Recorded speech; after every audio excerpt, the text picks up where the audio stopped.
आइए बच्चों, आपने अभी तक यूरोप में राष्ट्रवाद के बारे में जो वीडियोस देखे हैं उसी के आगे थोड़ा सा हम प्रयास करेंगे।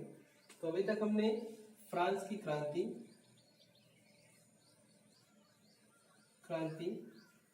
इसको पढ़ा और इसको पढ़ के ये जानने का प्रयास किया कि कैसे फ्रांसीसी क्रांति अपना प्रसार करती है, अपने सिद्धांतों का प्रचार प्रसार करती है और उन सिद्धांतों से संपूर्ण यूरोप में एक नई विचारधारा का जन्म होता है, एक स्वतंत्र विचारधारा का जन्म होता है, जिससे विभिन्न देशों में विभिन्न स्तरों पे अलग अलग आजादी के लिए आवाज उठती है। ठीक, आवाज यानी कहने का मतलब है एक तरह से आगाज है, एक तरह का विचारधारा का प्रचार प्रसार है फ्रांसीसी क्रांति के माध्यम से। ठीक, इसके आगे जो हमारे टॉपिक है उसमें आता है कि उदारवादी राष्ट्रवाद। तो उदारवादी राष्ट्रवाद क्या होता है इसको हम लोग ध्यान देते हैं। उदारवादी राष्ट्रवाद में जो जनता है यानी आम जनमानस, जो एक तरह से कह सकते हैं जो शोषित वर्ग है, तो आम जनमानस जो है इसका उद्देश्य होता है कि जो वर्तमान सरकार है, शासक है, यानी जो शासन व्यवस्था है उसमें जनता की भागीदारी हो। ठीक, जनता की भागीदारी हो। दूसरी बात, जो सरकार बने वो जनता की सहमति से बने। ठीक, तो हमारा जो टॉपिक है उदारवादी राष्ट्रवाद, तो उदारवादी राष्ट्रवाद में यही है कि आम जनमानस का उद्देश्य होता है कि जो सरकार बने उसमें जनता की भागीदारी हो और सहमति हो। ठीक, यानी कि जो निरंकुश शासन व्यवस्था है उसका विरोध होता है उदारवादी राष्ट्रवाद में। राष्ट्रवाद में सामान्य सी बात है कि निरंकुशता का विरोध होता है, उदारवादी राष्ट्रवाद में जो निरंकुशता होती है इसमें भी उसी का ही विरोध होता है। ठीक, उदारवादी के बाद आपका जो टॉपिक आता है अगला, जो थोड़ा सा ज्यादा महत्वपूर्ण है, वो है रूढ़िवादी। ठीक, तो यहां से आपको ये समझना है कि जो उदारवादी राष्ट्रवाद है उसमें आम जनता जो है उसका उद्देश्य था कि शासन व्यवस्था में जनता की भागीदारी हो, जो भी सरकार बने उसमें जनता की सहमति हो, यानी निरंकुश व्यवस्था का पतन हो, समाप्त कर दी जाए। रूढ़िवादी क्या है इसको समझेंगे थोड़ा सा। 1815 बहुत ही महत्वपूर्ण तिथि है यूरोपीय इतिहास में। होता क्या है इस समय, एक शासक होता है नेपोलियन। ठीक, नेपोलियन को एक संघ बनाकर पराजित किया जाता है। इस संघ में ब्रिटेन, रूस, प्रशा व ऑस्ट्रिया ये मुख्य पात्र होते हैं, मुख्य पात्र या मुख्य देश होते हैं, कुछ भी कह सकते हो। ठीक, 1815 में एक संघ बनाया जाता है इन राष्ट्रों के द्वारा और संघ बनाकर नेपोलियन को पराजित किया जाता है। ठीक, नेपोलियन को पराजित करने के बाद 1815 ईस्वी में ही वियना, आप लोगों ने सुना होगा, प्रश्न इस पे इस बार आया भी था और आगे भी ध्यान रखिएगा, वियना ये पड़ता है ऑस्ट्रिया में। ठीक, ऑस्ट्रिया में पड़ता है। तो वियना राजधानी है इसकी। यहां पर एक सम्मेलन होता है किसका, विजेता राष्ट्रों का एक सम्मेलन होता है। ठीक, इस सम्मेलन की जो अध्यक्षता होती है, वो ऑस्ट्रिया के चांसलर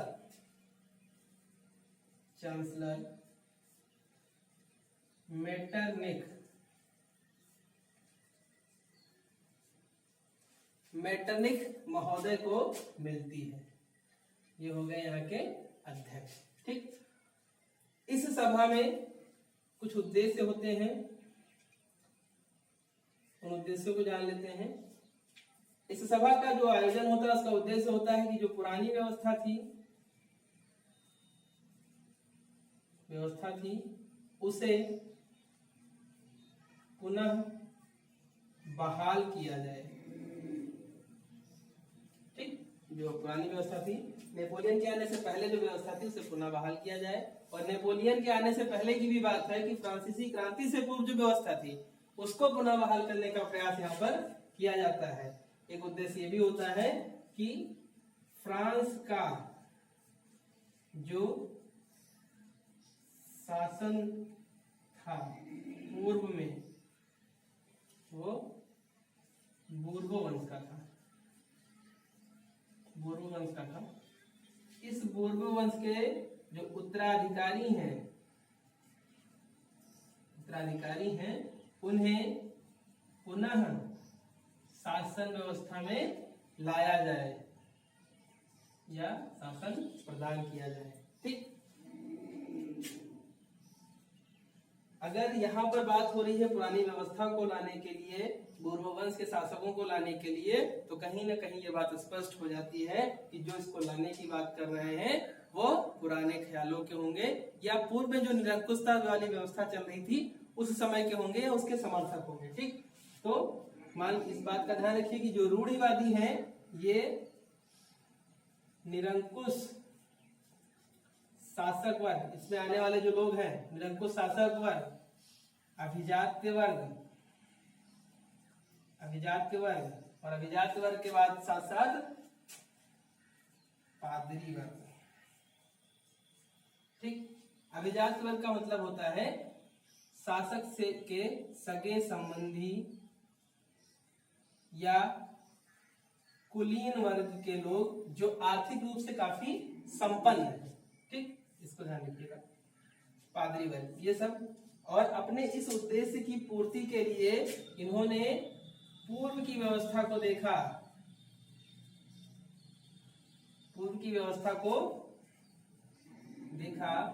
जिसने फ्रांस की क्रांति को संपन्न होने में सहयोग किया था। तो उसमें इनको नजर आया सबसे महत्वपूर्ण दार्शनिकों की भूमिका। तो बस इन्होंने तुरंत इस बात का अंदाजा लगाया कि यदि दार्शनिक ना होते तो संभवतः ये फ्रांस की क्रांति ना होती। और इन्होंने तुरंत 1815 के बाद एक प्रस्ताव पारित किया।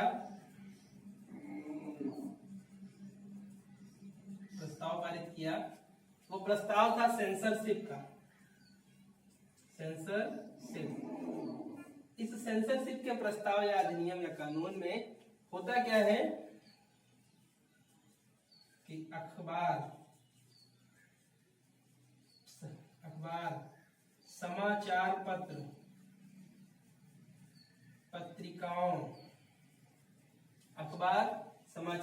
पत्रिकाओं, कविता,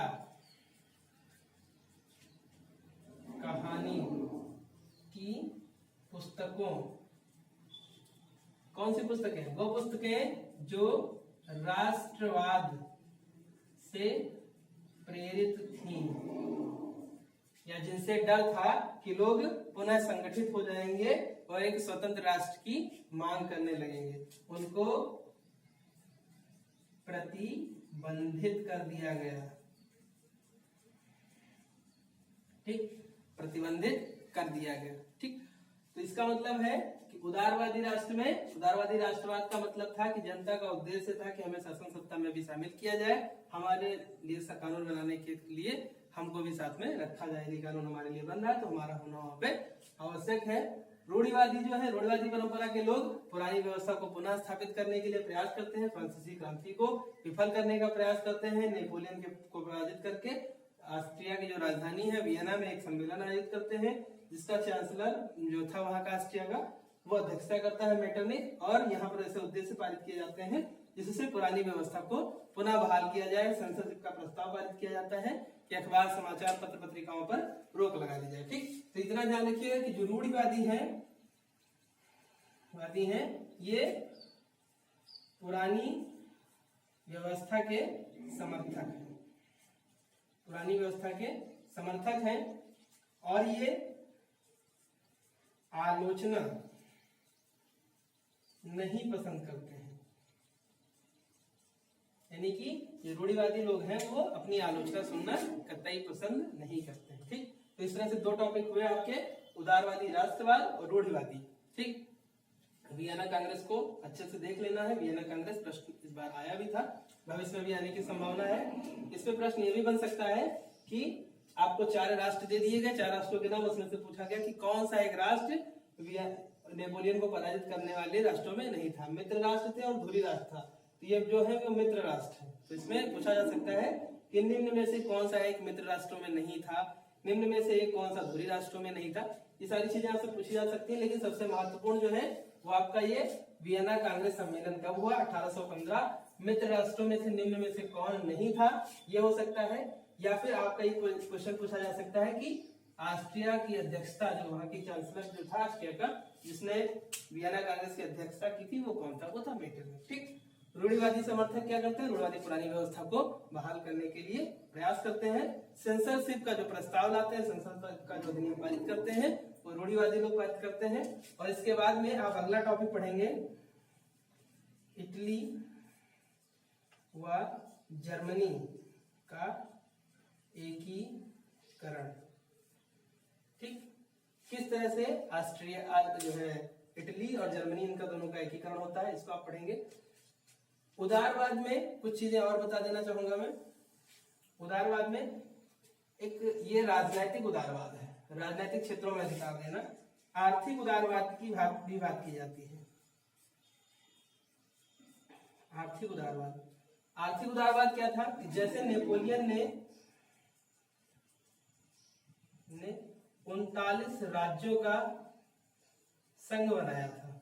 ठीक, ऐसे ही बात की जाती है कि जो देश है, इन क्रांतिकारियों के द्वारा बात की जाती है, ये जो जनता है इसकी बात होती है आर्थिक उदारवाद के क्रम में। ये जो देश है वह अलग अलग राज्यों में बटा है, और राज्यों में बटे होने के कारण हर राज्य की सीमा पर